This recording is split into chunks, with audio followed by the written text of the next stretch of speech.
মুসলমানদের নাম ধারণ না করে, আমাদের মসজিদ মাদ্রাসা না বলে, আমাদের কোরআনকে কোরআন না বলে, তারা যদি আলাদা তাদের ধর্ম কাদিয়ানি ধর্ম হিসাবে আল্লাহ তারা তাদের ধর্ম পালন করে, এতে আমাদের কোনো বাধা না।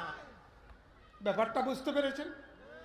তাহলে আমাদের দাবি কি এটা অন্যায় ন্যায়সঙ্গত দাবি? আমাদের এই ন্যায়সঙ্গত দাবি না মানেই আমাদের উপরে বৈষম্য করা, আমাদের উপরে জুলুম করা।